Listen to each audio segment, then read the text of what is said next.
Na minha casa, no subúrbio de São Paulo, a esposa perfeita, a ceia de Natal fumegando na mesa. Mas naquela tarde fria de festa, encontrei o filho de 8 anos dele, meu único neto, tremendo na rua como castigo. Enquanto eles cortavam o peru lá dentro, eu estava prestes a cortar todo o futuro deles. Chutei a porta da festa deles e, com 6 palavras simples, transformei o sonho deles em aviso de despejo.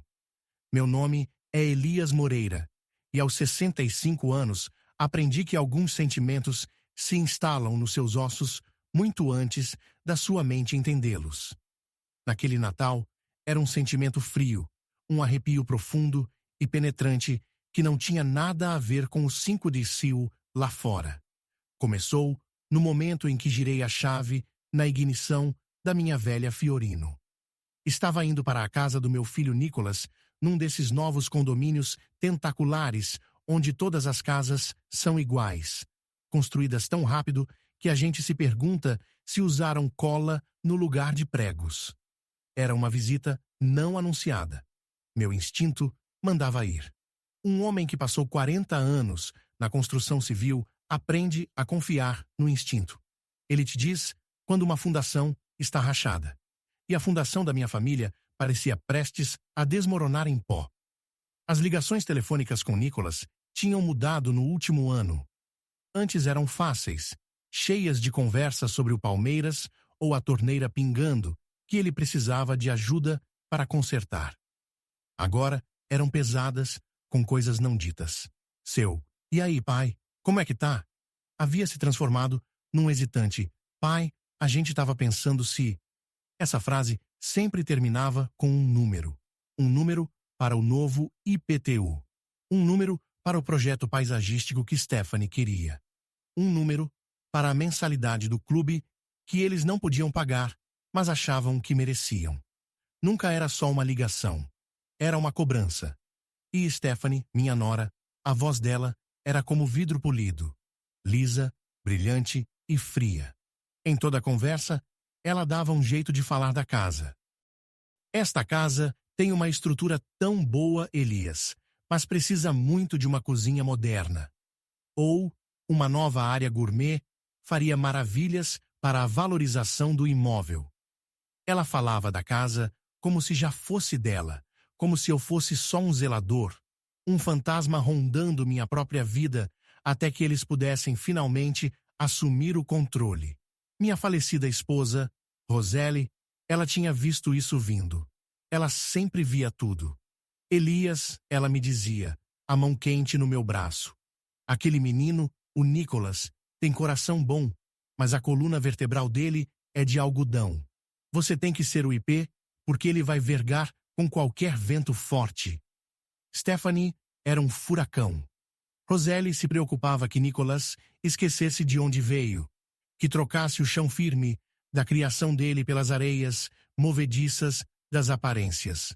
Ao entrar na rua deles, cheia de caixas de correio idênticas e varandas decoradas profissionalmente, eu sabia que as preocupações dela tinham se tornado minha realidade.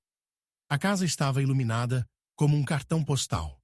Dava para ver a luz dourada se derramando pelas janelas da sala de jantar.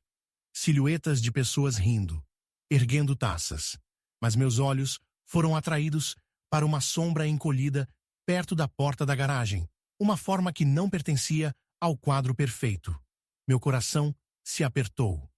Pisei no freio com força, a velha caminhonete gemendo em protesto. Era Léo, meu neto. Ele estava sentado no concreto gelado, abraçando os joelhos contra o peito. Estava vestindo só uma camiseta fina e bermuda em plenos 5 dias.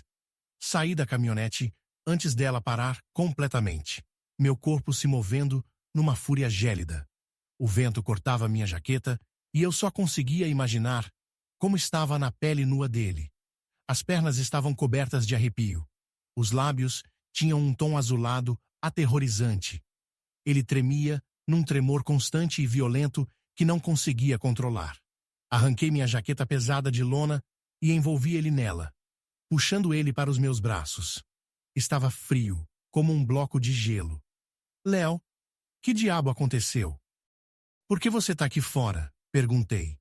Ele olhou para mim, os olhos arregalados e cheios de lágrimas que tinham congelado nas bochechas. Eu derrubei o suco de uva, sussurrou, os dentes batendo tanto que mal conseguia formar as palavras. No tapete novo da mamãe, o branco. A raiva no meu peito queimava tão forte que poderia derreter aço, por um derramamento. Eles tinham posto a criança de 8 anos para fora para congelar por causa de um pedaço de tecido. Não me incomodei com a campainha. Com Léo ainda embrulhado na minha jaqueta e agarrado nos meus braços, fui direto para a porta pesada de madeira, aquela que eu tinha apagado, e chutei ela para abrir.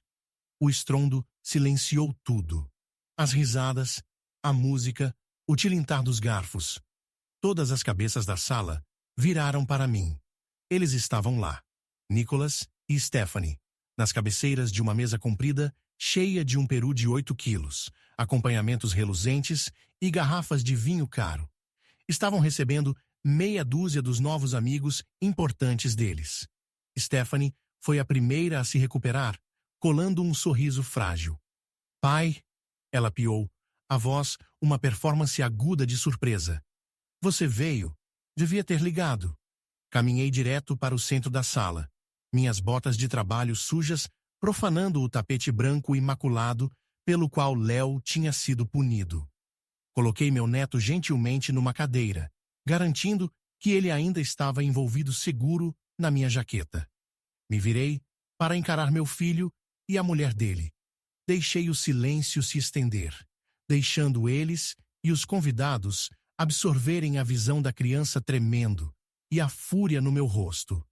Finalmente, olhei diretamente para Nicholas, depois para Stephanie, e falei. Não gritei. Disse as palavras devagar, calmamente, com todo o peso dos últimos 40 anos por trás delas. Esta casa ainda é minha. O ar da sala virou gelo. Os sorrisos falsos nos rostos dos amigos deles sumiram. A cor saiu das bochechas da Stephanie. Nicholas parecia ter sido atingido por um raio. A festa tinha acabado. A guerra tinha começado. Um por um, com desculpas murmuradas e despedidas constrangidas, os amigos deles começaram a fugir. Stephanie tentou pará-los, mas ninguém escutou. Logo, éramos só nós 4 nos destroços do Natal perfeito deles. Ignorei completamente Nicholas e Stephanie. Meu mundo inteiro se reduziu ao menininho tremendo do meu lado. Me ajoelhei e peguei as mãozinhas geladas nas minhas. Vamos te esquentar, campeão, disse, minha voz mais suave do que eu achava possível. Na cozinha reluzente e superdimensionada deles, fiz água morna escorrer nas mãos geladas dele. Achei a toalha mais macia para secar as mãos e rosto dele. Abri a geladeira de R$1 milhão deles, cheia de queijos gourmet e condimentos chiques, e achei uma caixinha de caldo de galinha que despejei numa panela. Stephanie não aguentou o silêncio. Pai, você está sendo incrivelmente dramático, ela começou. Era um castigo. Criança precisa de disciplina. Não olhei para ela, só continuei mexendo o caldo. Você tem noção de quanto custou esse tapete? Ela continuou, a voz subindo. Era feito à mão. Mandei vir do Marrocos. Finalmente, parei de mexer e olhei para ela. Não disse uma palavra. Só sustentei o olhar dela. Deixei meus olhos contarem tudo que eu via de verdade pela criatura superficial e materialista que ela era. Nicholas apareceu, atrás dela, um fantasma na própria casa. Pai, qual é? Ele implorou fracamente. Ela tá certa. Era só para dar uma lição. As palavras da minha mulher ecoaram na minha mente. Uma coluna vertebral de algodão. Roseli tinha estado certa. Meu filho era um homem oco, um fantoche. Soube então com certeza que não era a primeira vez. Não era um erro. Era um padrão, e era meu trabalho quebrá-lo. Naquela noite, disse para eles que eu ia ficar. Não era um pedido. Peguei o quarto de hóspedes, um espaço frio e estéril. O sono era impossível. Toda vez que fechava os olhos, via o rosto do Léo, os lábios azuis, o corpo tremendo. Me levantei e caminhei silenciosamente até o quarto dele. O quarto dele era tão sem vida quanto o resto da casa. Brinquedos caros ficavam nas prateleiras, nas caixas originais. Troféus dos gastos dos pais. Léo dormia um sono agitado. Me sentei numa poltrona, no canto do quarto, só olhando ele respirar. Depois de um tempo, os olhos dele se abriram. Não se assustou de me ver. Não conseguia dormir, campeão, sussurrei. Ele se sentou e puxou os joelhos contra o peito. Por muito tempo ficou calado. Um homem aprende paciência quando está esperando o concreto secar ou uma criança assustada falar. Não é a primeira vez, ele disse finalmente, a voz pequena e frágil. O que não é a primeira vez, filho? Ficar trancado do lado de fora. Uma vez sujei os tênis brancos novos da mamãe. Ela me fez ficar no quintal, na chuva, para limpar eles. Ela ficou me olhando da janela da cozinha. Ele respirou, tremendo. Quando quebrei um vaso, o papai tirou meu videogame. A mamãe disse que era porque eu não respeitava as coisas deles. Eles sempre ficam falando de coisas, do preço das coisas. Ele me olhou finalmente, os olhos brilhando com lágrimas não derramadas. Às vezes, eles simplesmente esquecem que eu tô aqui. Saem para jantar e a babá não aparece. Eu só fico vendo TV até eles voltarem. Cada palavra era um soco. Minha promessa para a Roseli voltou na memória. Protege eles, Elias. Protege nosso menino e o menino dele. Eu tinha observado de longe, mandando cheques, achando que era suficiente. A raiva de antes tinha esfriado, se transformando em algo mais duro. Era determinação. Não ia só salvar meu neto do frio. Ia salvá-lo dos pais dele. Na manhã seguinte, a tensão na casa estava tão grossa que dava para cortar com faca. Nicholas e Stephanie tomavam café, como se fossem relíquias sagradas, com cara de quem não tinha dormido. Caminhei até a cafeteira, me servi uma xícara, tomei um gole devagar. Depois, me virei para eles. Vou levar o Léo para minha casa por uns dias, disse. Minha voz estava calma, firme. Era a voz que eu usava no canteiro quando dava uma ordem que não estava em discussão. A xícara da Stephanie bateu no balcão de mármore. Você não pode fazer isso, ela cuspiu. Ele é nosso filho. Esta é nossa casa. Você está interferindo, Elias. Ela usou o meu primeiro nome, sinal claro de desrespeito. Nicholas tentou fazer o pacificador. Pai, vamos conversar sobre isso. A gente ficou chateado ontem. Olhei para meu filho, a fraqueza nos olhos dele, e senti uma onda de pena e nojo. Não tem nada para conversar. Não estou pedindo permissão de vocês. Estou informando minha decisão. Subi as escadas, fiz uma bolsa pequena para o Léo com uma eficiência calma que eu sabia que os deixava loucos. Léo simplesmente pegou minha mão quando terminei. Esse ato simples de confiança era toda a confirmação que eu precisava. Desci as escadas com ele, direto pelos pais dele, que ficaram congelados no hall. Stephanie abriu a boca, mas o olhar nos meus olhos deve ter parado ela. Era um olhar que prometia consequências. Uma vez na estrada, disquei um número que sabia de cor. Escritório da doutora Amanda Oliveira. Respirei fundo. Amanda, é o Elias Moreira. É hora de abrir o arquivo Roseli. O escritório da doutora Amanda Oliveira ficava no último andar de um prédio de vidro e aço no centro de São Paulo, perto da Avenida Paulista. Quando entramos, a recepcionista sorriu calorosamente e tirou um livro de colorir para o Léo, como se estivesse esperando ele. Amanda saiu do escritório. Uma mulher que comandava respeito sem nunca precisar gritar. Alta, vestida num terno escuro elegante, ela apertou minha mão firmemente. Elias, faz muito tempo. E você deve ser o Léo. Você tem os olhos da sua avó. No escritório dela, de canto com vista panorâmica da cidade, ela pegou uma pasta grossa cor de vinho de um armário trancado. Arquivo Moreira. Colocou entre nós com um som surdo e definitivo. Era a fortaleza que a Roseli tinha construído. Não é um testamento simples, Elias. Vocês criaram a Fundação Familiar Moreira. Você é o administrador, Nicolas o beneficiário. Mas a herança dele é condicional. Ela abriu a pasta, achou a página que procurava. Lembro da noite que a Roseli me pediu para adicionar esta cláusula. Ficamos aqui até quase meia-noite. Minha mente voltou para aquela época. É muito duro, querida, eu tinha dito. É como se não confiássemos no nosso próprio filho.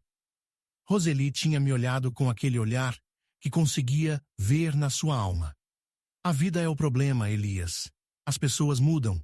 O dinheiro muda elas. Esta cláusula não é uma jaula. É uma âncora. Amanda começou a ler. Os bens só passarão para Nicolas, sob condição de que ele tenha demonstrado comprometimento com os valores familiares, integridade, compaixão e, especialmente, o cuidado responsável dos filhos. Finalmente, entendi a profundidade da previsão da minha mulher. Tratava-se de proteção. Ela estava certa sobre tudo, sussurrei. Mas temos que ser espertos, continuou Amanda. Sua decisão tem que ser documentada, juridicamente sólida. Temos que provar, sem dúvida, uma violação clara das condições. Ela me passou um bloco de notas. Então me conta tudo. Começa do início e não deixa nenhum detalhe. Passei os dias seguintes juntando as provas com determinação silenciosa. Minha casinha era um santuário, comparada à mansão estéril do Nicolas. Aqui, o piso de madeira rangia de história. O ar cheirava livros velhos. Léo parecia sentir isso. O olhar assombrado nos olhos dele começou a sumir. Meu telefone vibrava constantemente com ligações do Nicolas e mensagens da Stephanie. Ignorei todas. O silêncio era uma ferramenta que os deixaria desesperados. No terceiro dia, finalmente atendi. Seguindo as instruções da Amanda, coloquei um gravador digital ao lado do telefone e botei no viva voz.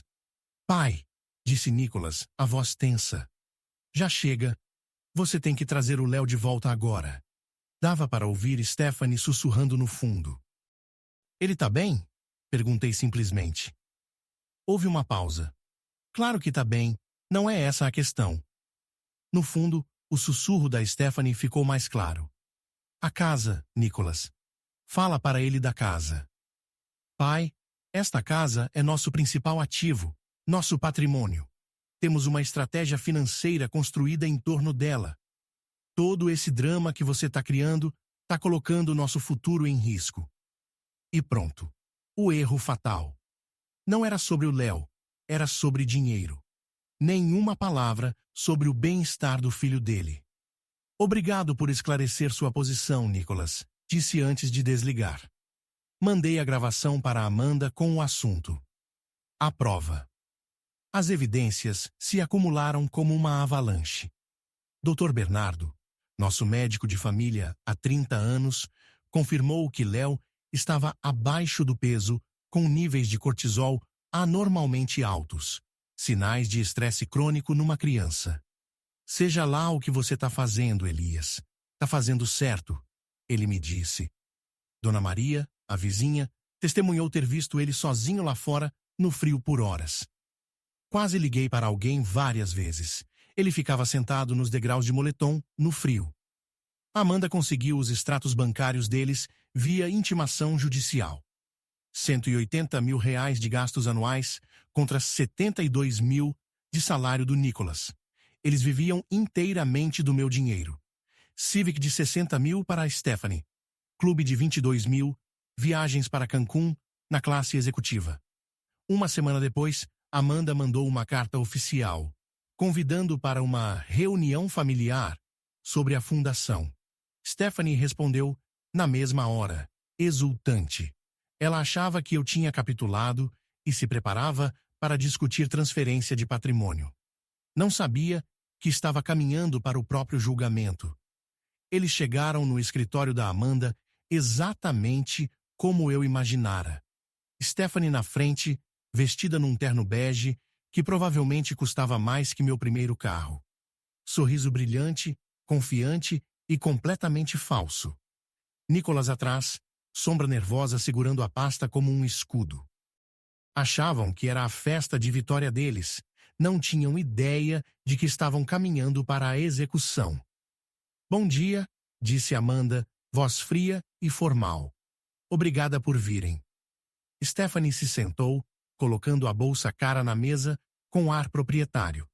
Claro, estamos ansiosos para finalizar o planejamento. Amanda não sorriu. Abriu a pasta vinho. Esta reunião foi convocada para revisar a execução da Fundação Familiar Moreira, especificamente em relação às estipulações do documento. O sorriso da Stephanie vacilou.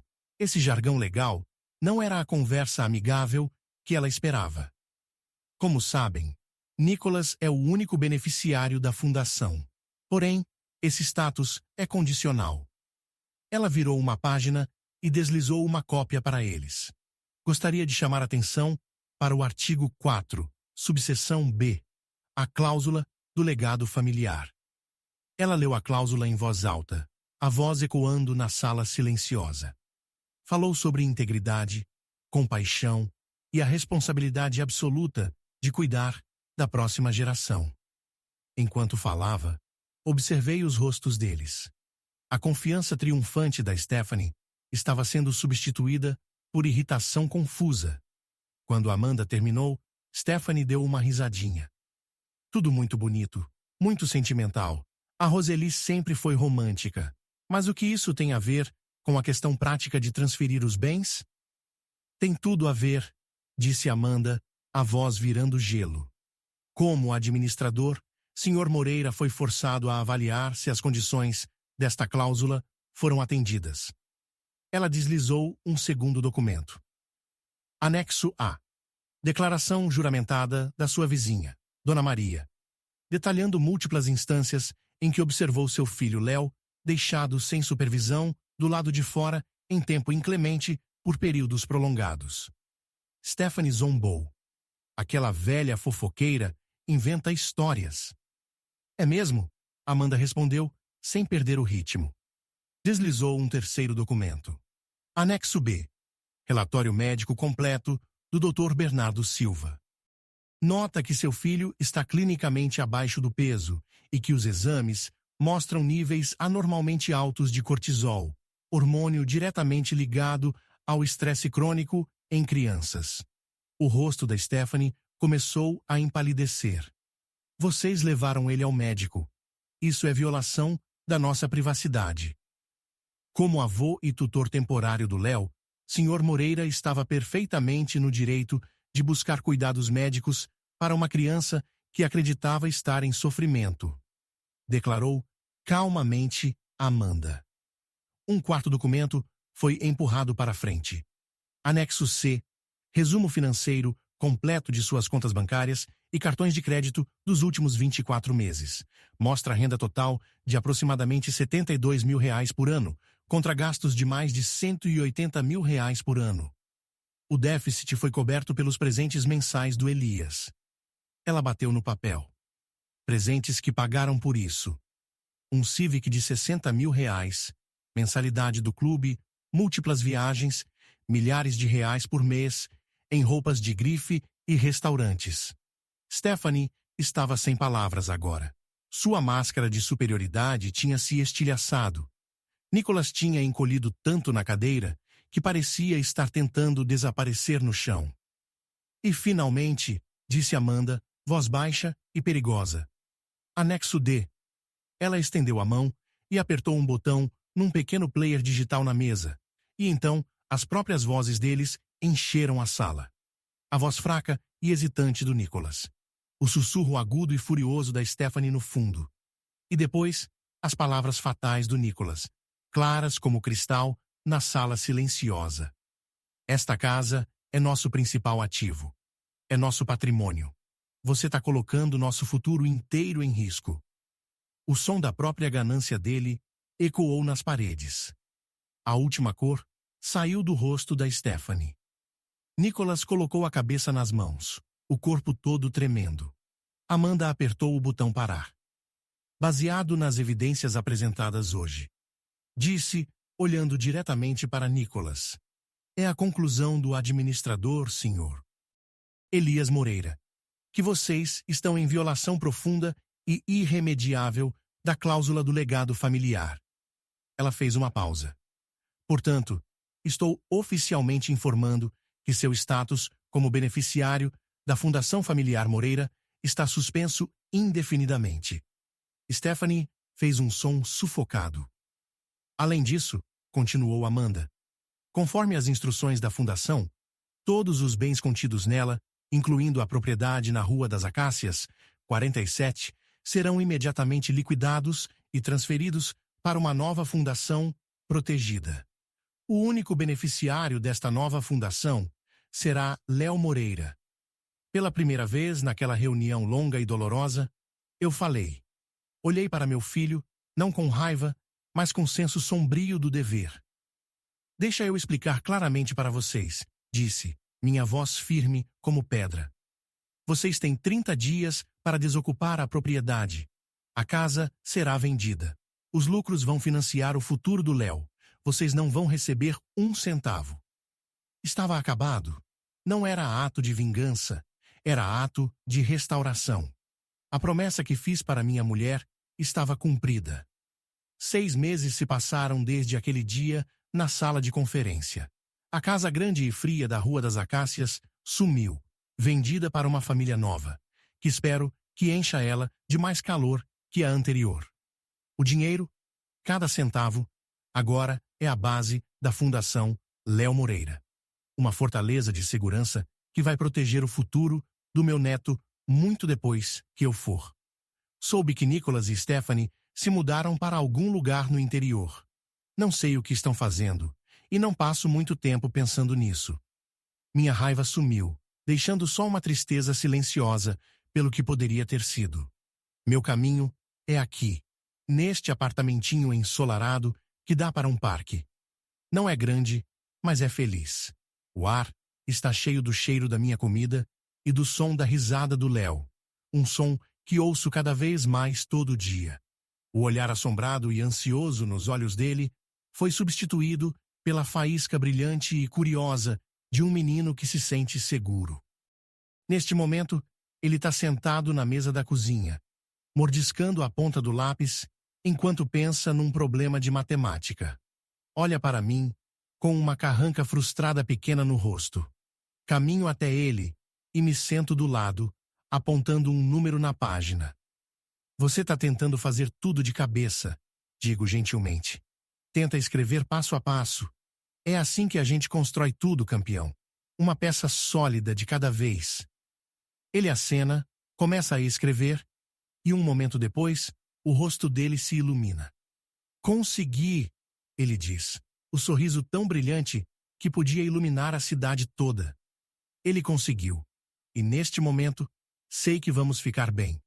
Minha mulher Roseli sempre dizia que é fácil construir uma casa, mas leva uma vida inteira para construir um lar. Por muito tempo, achei que tinha falhado. Tinha falhado em ensinar essa lição para meu próprio filho, e nossa família tinha rachado sob o peso da fraqueza dele e da ganância da mulher dele. Mas agora, olhando para meu neto, percebo que não falhei. Só me deram uma segunda chance. Isso não era o fim da nossa família. Era o começo de um legado verdadeiro. Um legado não medido em valor imobiliário ou contas bancárias, mas em momentos silenciosos como este, em amor, em dignidade e na promessa simples e inquebrantável de um avô para seu neto. E é uma promessa que vou manter pelo resto dos meus dias. Esta história é um lembrete poderoso de que um verdadeiro legado familiar não se mede em reais, mas em dignidade. Ela nos ensina que o dever de proteger uma criança da negligência supera qualquer obrigação de manter uma paz falsa com quem causa dano. A verdadeira força não está na confrontação barulhenta, mas na ação silenciosa e decisiva, enraizada no amor e na previsão. Ela mostra que, às vezes, o ato de amor mais profundo é desmantelar uma casa construída na ganância para construir um lar verdadeiro, baseado na segurança, integridade e na promessa inquebrantável de colocar a próxima geração em primeiro lugar. Você já teve que fazer uma escolha difícil para proteger alguém que ama